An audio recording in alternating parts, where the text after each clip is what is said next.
Sponsored by Bet365. Hello and welcome to the Super Team Show. I'm Sarah Friend, here to run you through all the ins and outs for all the Aussie teams for round 5 of Super Rugby action. First up on Friday night, the Rebels cross the ditch to face the Highlanders in Dunedin. Melbourne will be boosted by the return of fly half Matt Tamua, who missed last week's game to the Sharks. Hooker Jordan Ulisi will also make his first appearance of 2020 off the bench, working his way back from a hamstring injury. Yeah, huge. I mean, Maddie had an awesome game against the Waratahs, showed his leadership. Obviously Campbell, very physical, 13, done a lot of work in the off-season, big body there for us, and really, really special for Jordan. You know, he's coming back from injury after the World Cup. Big body, really good scrummager, set piece forward, so it's good depth to be adding to the squad. Anaru Rangi and Angus Cottrell return to the Rebels starting 15, and giant lock Gideon Huglenberg has been named for his first Super Rugby start.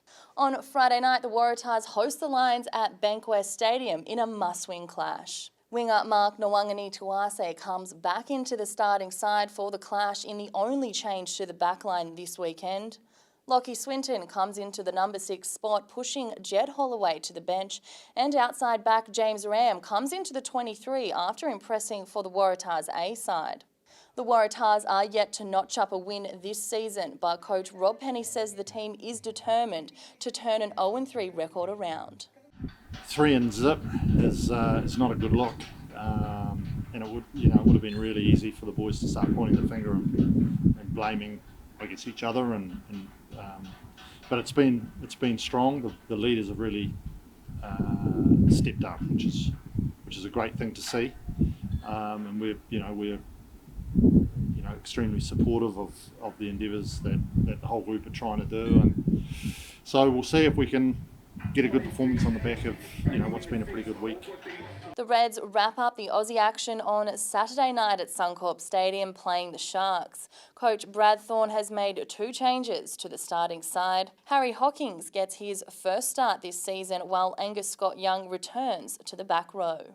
Scott Young's recall sees Lukan Salakai-Loto to impact off the bench, while Filippo Daungunu is welcomed back following a 5-week suspension for a dangerous tackle. Got Lippo, who has served his 5-week little suspension there for his misdemeanour, but again that adds good depth to us in this competition for spots.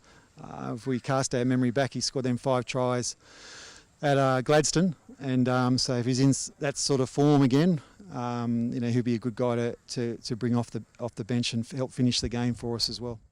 Now let's take a look at what the odds are doing across all the matches this weekend, and the Highlanders are short price favourites against the Rebels in Friday night's match in Dunedin. The Waratahs also have the edge over the Lions as they look to notch up their first Super Rugby win this season. The Hurricanes are heavy favourites over the Sunwolves. The Reds are the market favourites over the Sharks, but not by much. And on Sunday morning, the Stormers are being backed over the Blues and the Jaguares are edging the Bulls. If you're going to have a punt this weekend, please do so responsibly, and don't forget you can stay up to date with all your match highlights, previews and reviews right here on Rugby.com.au. I'll see you next week for round 6.